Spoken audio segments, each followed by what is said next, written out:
gonna let shows to you or anything? No. Hi, thanks for joining us. I'm Jim Stevenson with Branson House Realty, and today we're gonna talk about owning a boat dock on Table Rock Lake. I'm gonna talk louder and softer just to see what this does.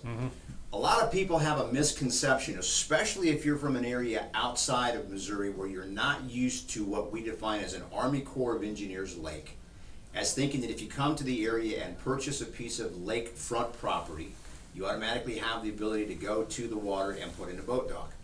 Not true. Army Corps of Engineers lakes are controlled by the Army Corps of Engineers, and what that means is basically this. All of the shoreline around the lake is owned by and controlled by the Army Corps. So you can have what is called a lakefront property, and in reality, you don't have any rights to the land from where your property stops and the Army Corps of Engineers property starts, down to the edge of the water. That's public land. Anybody and everybody that wants to access it can. Here's the variable.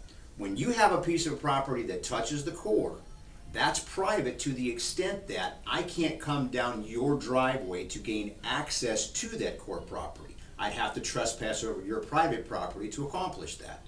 However, by the inverse, I can come in from the water side. So what I tell my clients that come into the area looking for lakefront property is understand this. The Boy Scouts can park their pontoon boat at the bottom of what you think is your lakefront mowed to the water piece of ground and have a camp out. You can wake up Saturday morning at 7 o'clock to find 50 little guys running around down there on the lake and you think they've trespassed. Not the case. Another thing I want to touch base on is the difference between owning a slip in what we call a community dock versus what most people think they want when they come to the area, which is a private dock. Fundamentally, there's a pretty big difference, again, especially on a lake that's designed for and constructed for the purpose of generating power. Basically what you've got is this. In a situation where you own a private boat dock, which is one that is going to be 2 stalls or less, and that is controlled and owned specifically and solely by you, you have to have the ability on a never-ending, ongoing basis to move that dock in and out as the lake rises and then again as it drops. And it just so happens that for those of you that may not be aware, in the very recent past, we had another very high water event on Table Rock Lake. It's actually still going on. Today's January the 15th of 2016. And over the last couple of weeks, again, we had record-breaking amounts of rainfall up in Springfield to the north, in Arkansas to the south and to the west. There are multiple tributaries that feed into Table Rock Lake, which caused a massive water rise. As a matter of fact, I just looked at the charts a few minutes ago on the Army Corps of Engineers website, and in less than 2 days, Table Rock Lake came up 18 vertical feet. That is an incredible amount of water coming into that tributary in a very short period of time.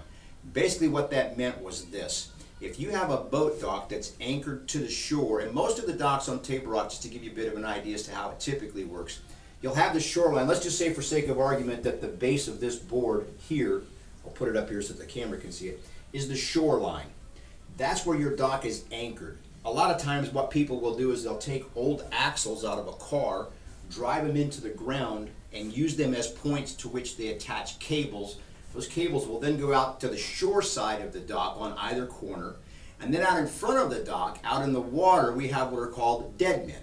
Big concrete blocks that are sunk into the lake with big rings that are typically rebar. Again, cable is tied to those. That cable comes up to a winch, which is tied to the front side of the dock.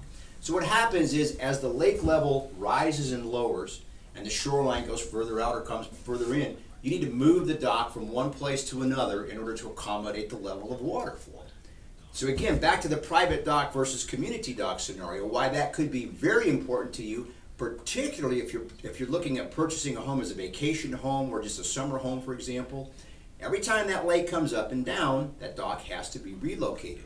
Typically, the lake can move between 1.5 to 2 vertical feet without doing any damage to the dock. But at that point, you've either got to start bringing it back in or taking it back out in order to accommodate the water flow, because otherwise it's going to put so much tension on the cables, it'll start breaking parts of the dock.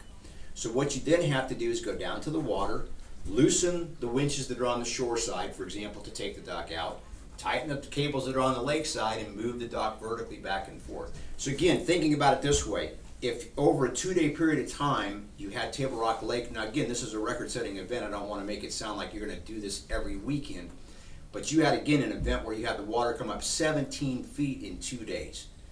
You're down there moving that dock 3 and 4 times a day in those circumstances. And again, on the inverse side, in the summertime when there's a high demand for power, because Table Rock is a generating lake, they will drop the lake up to a vertical foot a day in order to generate power through all 4 turbines at the base of the dam. So again, think of it in terms of you got a couple of hot weeks in July or August, they're generating a lot of power during the day. Over a 1-week period of time, the lake could very easily drop 2 vertical feet, which again means someone has to be moving the dock in and out. So in a community dock situation where you own a slip in, for example, a 12-stall or a 16-stall or a 20-stall dock, you're one of, obviously, multiple owners.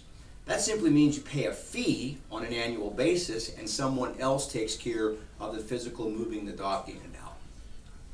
Okay, what do we got now? Probably 3-4 minutes? 6 minutes. 6 minutes? That's good. All right. Let's cut that and let's play it and see what it looks like. Thank you, Mr. Calling.